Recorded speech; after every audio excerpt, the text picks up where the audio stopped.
আসন্ন জাতীয় সংসদ নির্বাচনে ভোট গ্রহণ চলাকালে নির্বাচনী পরিবেশ, আইন শৃঙ্খলা পরিস্থিতি এবং প্রতি 2 ঘন্টা পরপর ভোট প্রদানের হার সম্পর্কে তথ্য জানাবে ইসি। ভোট গ্রহণের দিন সকাল 7:30 থেকে এই তথ্য সংগ্রহ ও পরিবেশন কার্যক্রম শুরু হবে। ভোট চলাকালে সার্বিক পরিস্থিতি পর্যবেক্ষণ করে নিয়মিত হালনাগাদ তথ্য প্রকাশ করা হবে, যেন ভোট গ্রহণ প্রক্রিয়ায় স্বচ্ছতা ও গ্রহণযোগ্যতা নিশ্চিত করা যায়। এছাড়া ভোট গ্রহণ শেষে ভোট গণনা সম্পূর্ণ হওয়ার পর প্রিজাইডিং অফিসারদের কাছ থেকে প্রাপ্ত ভোট গণনার বিবরণী এবং প্রাথমিক বেসরকারি ফলাফল সংগ্রহ করা হবে। পরবর্তীতে এসব তথ্য ইসির নির্ধারিত পরিবেশন কেন্দ্র থেকে আনুষ্ঠানিকভাবে প্রকাশ করা হবে। নির্বাচন কমিশন জানায়, প্রাথমিক বেসরকারি ফলাফল পাওয়া পর্যন্ত এই কার্যক্রম অব্যাহত থাকবে। এর মাধ্যমে ভোটার, প্রার্থী ও সংশ্লিষ্ট সবার কাছে নির্বাচন সংক্রান্ত তথ্য দ্রুত ও নির্ভুলভাবে পৌঁছে দেওয়া সম্ভব বলে আশা করছে কমিশন। বর্তমানে দেশের সরকারি খাদ্য গুদামে 22,10,000 টন খাদ্য মজুত রয়েছে বলে জানিয়েছেন খাদ্য উপদেষ্টা আলী ইমাম মজুমদার। আজ সচিবালয়ে অন্তর্বর্তী সরকারের সময়কালে নিজ মন্ত্রণালয়ের উন্নয়ন কর্মকাণ্ড নিয়ে সাংবাদিকদের সঙ্গে আলাপকালে তিনি এইসব কথা বলেন। উপদেষ্টা বলেন, খাদ্য নিরাপত্তা নিশ্চিত করার লক্ষ্যে পর্যাপ্ত পরিমাণ খাদ্য মজুদ রাখা হয়েছে। ভূমি সেবা পুরোপুরি ডিজিটাল করার চেষ্টা সর্বোচ্চ পর্যায়ে হয়েছে জানিয়ে তিনি বলেন, এক্ষেত্রে পুরোপুরি সফলতা আসেনি, তবে ভূমি অফিসে হয়রানি এড়িয়ে এখন ঘরে বসেই নকশা, খতিয়ান সহ জমিজমা সংক্রান্ত অনেক তথ্য জানা সম্ভব। ত্রয়োদশ জাতীয় সংসদ নির্বাচন ও গণভোট ঘিরে 3 স্তরের নিরাপত্তা ব্যবস্থা নেওয়া হয়েছে বলে জানিয়েছেন আইজিপি বাহারুল আলম। আজ নির্বাচনের সার্বিক আইন শৃঙ্খলা পরিস্থিতি নিয়ে পুলিশ হেডকোয়ার্টার্স মিডিয়া সেন্টারে সংবাদ সম্মেলনে তিনি এসব কথা বলেন। আসন্ন নির্বাচন পুলিশের জন্য জনগণের আস্থা ফিরিয়ে আনার সুযোগ মন্তব্য করে আইজিপি বলেন, কেন্দ্র, ভ্রাম্যমাণ ও স্ট্রাইকিং ফোর্স এই 3টি স্তরে নিরাপত্তা ব্যবস্থা নেওয়া হয়েছে। নিরাপত্তায় মোট 1,87,603 পুলিশ সদস্য কাজ করছে। নিরাপত্তা রক্ষায় পুলিশ ছাড়াও সেনাবাহিনী, নৌবাহিনী ও আনসার কাজ করছে। বাহারুল আলম আরও জানান, এখন পর্যন্ত 27,995 বৈধ অস্ত্র জমা পড়েছে। 90 কেন্দ্রে সিসিটিভি লাগানো হয়েছে। এছাড়া ঝুঁকিপূর্ণ কেন্দ্রে বডি অন ক্যামেরা ও ড্রোন ব্যবহার করা হবে। আমাদের নিরাপত্তা ব্যবস্থা মূলত 3 ধরনের হবে। নির্বাচন কেন্দ্র 42,779-তে প্রতি কেন্দ্রে আমরা স্ট্যাটিক ফোর্স কিংবা স্থির ফোর্স থাকবে প্রহরা এবং পরিচালনার জন্য। এর বাইরে ভ্রাম্যমাণ পুলিশের দল থাকবে এবং জরুরি পরিস্থিতি মোকাবেলার জন্য আমরা স্ট্রাইকিং পুলিশ ফোর্স বিভিন্ন জায়গায় নিয়োজিত করব। নির্বাচন সংক্রান্ত সব সরঞ্জাম স্ব কর্তৃপক্ষের কাছে পৌঁছানো হয়েছে এবং নির্বাচন আয়োজন নিয়ে সব ধরনের প্রস্তুতি সম্পূর্ণ হয়েছে বলে জানিয়েছেন ইসি সচিব আক্তার আহমেদ। আজ রাজধানীর একটি অভিজাত হোটেলে পিআইবি আয়োজিত বিদেশি সাংবাদিকদের মিডিয়া সেন্টার উদ্বোধনের সংবাদ সম্মেলনে তিনি এসব কথা বলেন। ইসি সচিব জানান, ভোট গ্রহণ নির্বিঘ্ন ও সুষ্ঠুভাবে সম্পূর্ণ করতে প্রশাসন, আইন শৃঙ্খলা বাহিনী ও নির্বাচন সংশ্লিষ্ট সব সংস্থা সমন্বিতভাবে কাজ করছে। নির্বাচনকালীন পরিবেশ স্বাভাবিক রাখতে প্রয়োজনীয় ব্যবস্থা নেওয়া হয়েছে বলেও উল্লেখ করেন তিনি। সংবাদ সম্মেলনে আরও বক্তব্য রাখেন পররাষ্ট্র সচিব জসিম উদ্দিন ও তথ্য সচিব মাহবুবা ফারজানা।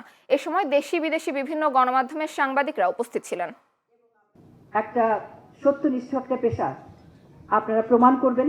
দীর্ঘ সময় পরে আমরা কিন্তু একটা নির্বাচন, অবাধ সুষ্ঠু একটা নির্বাচন পেতে যাচ্ছি। জনগণের আকাঙ্ক্ষার প্রতিফলন হবে এবং আমরা একটা রত্নস্নাত একটা অধ্যায়ের পরে কিন্তু আমরা এখানে দাঁড়িয়েছি। এই মিডিয়া সেন্টার বিদেশি সাংবাদিকদের জন্য একটি কাজের প্ল্যাটফর্ম হিসেবে কাজ করবে। এখানে তারা প্রয়োজনীয় লজিস্টিক সহায়তা, কাজের উপযোগী পরিবেশ এবং তথ্য প্রাপ্তির সুযোগ পাবেন, যা তাদের পেশাগত দায়িত্ব পালনে সাহায্য করবে। 299টা আসনের সব ব্যালট পেপার চলে গেছে, সব নির্বাচন উপকরণ চলে গেছে। ব্যালট পেপার রিটার্নিং অফিসারের কার্যালয় থেকে পর্যায়ক্রমিকভাবে আপনার অ্যাসিস্ট্যান্ট রিটার্নিং অফিসার এবং প্রিজাইডিং অফিসারদের কাছ থেকে চলে যাচ্ছে। তার মানে ভোট গ্রহণের যে প্রস্তুতি সেটা সম্পন্ন হয়েছে। বিএনপি ক্ষমতায় গেলে দেশের সব খাতে ব্যাপক উন্নয়ন হবে বলে মন্তব্য করেছেন বিএনপির কেন্দ্রীয় কমিটির সাংগঠনিক সম্পাদক শামা ওবায়েদ ইসলাম রিঙ্কু। সোমবার ফরিদপুরের সালথা সরকারি মডেল মাধ্যমিক বিদ্যালয়ে মাঠে নির্বাচনী জনসভায় প্রধান অতিথির বক্তব্যে তিনি এসব কথা বলেন। উপজেলা বিএনপির সাবেক সভাপতি সিদ্দিকুর রহমান তালুকদারের সভাপতিত্বে নির্বাচনী জনসভায় উপস্থিত ছিলেন অ্যাডভোকেট শাহজাদা মিয়া, স্পারো গ্রুপের ব্যবস্থাপনা পরিচালক শোভন ইসলাম, উপজেলা বিএনপির সাবেক সহসভাপতি শাহিন মাতব্বর ও যুগ্ম সাধারণ সম্পাদক খন্দকার খায়রুল বাশার আজাদ সহ অনেকে। কুমিল্লা 11 আসনে শান্তিপূর্ণভাবে চলছে প্রার্থীদের প্রচারণা, গণসংযোগ ও নির্বাচনী জনসভা। 12 তারিখ নিজেদের দলীয় প্রার্থীকে বিজয়ী করতে কুমিল্লা 10 সংসদীয় আসনে জামায়াতের নির্বাচনী প্রচারণার শেষ জনসভা অনুষ্ঠিত হয়েছে। সোমবার বিকেলে নাঙ্গলকোট এ আর হাই স্কুল মাঠে 11 দলীয় ঐক্যজোটের আয়োজনে নির্বাচনী জনসভা অনুষ্ঠিত হয়েছে। এতে প্রধান অতিথির বক্তব্য রাখেন জামায়াত ইসলামী নায়েবে আমির ডাক্তার আব্দুল্লাহ মোহাম্মদ তাহের। তিনি বলেন, একটি আদর্শ রাষ্ট্র গঠনে জামায়াত ইসলামীকে দাঁড়িপাল্লায় ভোট দিয়ে নতুন বাংলাদেশ গড়ার প্রত্যয় জানান। দুর্নীতি দমন ও আধিপত্যবাদ থেকে মুক্তি পেতে জামায়াতকে ক্ষমতায় আসতে সকলের ঐক্যবদ্ধ সিদ্ধান্ত নেওয়ার আহ্বান জানান। প্রধান বক্তা ছিলেন কুমিল্লা 10 আসনে জামায়াতের মনোনীত প্রার্থী ছাত্র শিবিরের কেন্দ্রীয় কমিটির সাবেক সভাপতি ইয়াসিন আরাফাত। টাঙ্গাইল 5 আসনে নির্বাচনী প্রচারণার শেষ দিনে সমাবেশ ও গণমিছিল করেছেন বিএনপির প্রার্থী সুলতান সালাউদ্দিন টুকু। সোমবার বিকেলে শহরের শহীদ স্মৃতি পৌর উদ্যানে কর্মসূচি অনুষ্ঠিত হয়। এই উপলক্ষে সদর উপজেলার বিভিন্ন এলাকা থেকে খণ্ড খণ্ড মিছিল নিয়ে নেতাকর্মীরা সমবেত হন। পরে সেখানে সংক্ষিপ্ত সমাবেশ অনুষ্ঠিত হয়। সমাবেশে বক্তব্য রাখেন জেলা বিএনপি সভাপতি হাসানুজ্জামিল শাহিন সহ বিএনপি নেতাকর্মীরা। চট্টগ্রাম 10 আসনে জামায়াত ইসলামীর সংসদ সদস্য পদপ্রার্থী অধ্যক্ষ শামসুজ্জামান হেলালির নির্বাচনী ইশতেহার ঘোষণা করে প্রেস ক্লাবের ইঞ্জিনিয়ার আব্দুল খালেক মিলনায়তনে সংবাদ সম্মেলন করেছেন তিনি। সোমবার আনুষ্ঠানিকভাবে তার নির্বাচনী পরিকল্পনা ও ভবিষ্যৎ কর্মসূচি তুলে ধরে বলেন, জনগণের ভোটে তিনি নির্বাচিত হলে এলাকার উন্নয়ন, কর্মসংস্থান সৃষ্টি, নাগরিক সেবা নিশ্চিতকরণ, দুর্নীতিমুক্ত প্রশাসন এবং ইনসাফ ভিত্তিক সমাজ গঠন করা হবে। অধ্যক্ষ শামসুজ্জামান হেলালি এ সময় জন্ম নিবন্ধন, ভোগান্তি নিরসন ও জলাবদ্ধতা সমস্যা সমাধান সহ মোট 26টি নির্বাচনী ইশতেহার ঘোষণা করেন। এছাড়া পাহাড় ও টিলা সংরক্ষণের ঘোষণাও দেন তিনি। দীর্ঘ 17 বছরে নির্বাসিত জীবন শেষে অন্যরকম এক বাংলাদেশে পা রেখেছেন তারেক রহমান। 2008-এর দেশত্যাগের পর 2025-এর এই প্রত্যাবর্তনের মাঝখানে ঘটে গেছে অনেক কিছু। একদিকে দক্ষিণপন্থী শক্তির প্রবল উত্থান, অন্যদিকে নিজ দলের ভাবমূর্তি সংকট। এই দুই আগুনের উপর দিয়েই এখন পথ চলতে হবে তাকে। বিস্তারিত সোহেল রানা শুভর প্রতিবেদনে।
আছে ইনশাআল্লাহ তার সততা, দেশপ্রেম এবং শহীদ প্রেসিডেন্ট জিয়া রহমানের আদর্শ।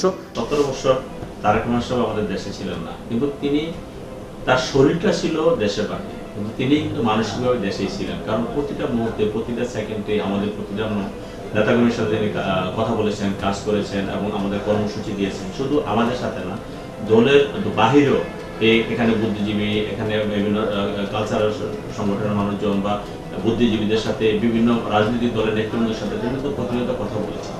তো আমি যে কথাটা বলতে চাচ্ছি যে এই কথা বলে আজকে 17 বছর কিন্তু এই দেশের মানুষকে যে ঐক্যবদ্ধ করেছে সেটা কিন্তু তারেক রহমানের নেতৃত্বে হয়েছে, ঐক্যবদ্ধ তিনি করেছেন। আমরা আন্দোলন শুরু করেছি ধরুন 2010 থেকে, কিন্তু 10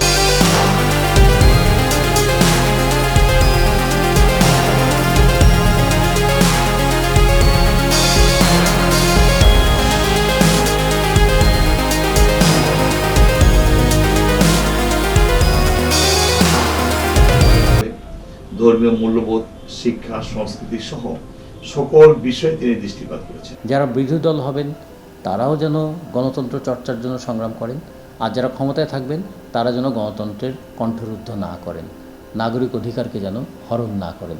ফলে আগামী দিনে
নেতাকর্মীদের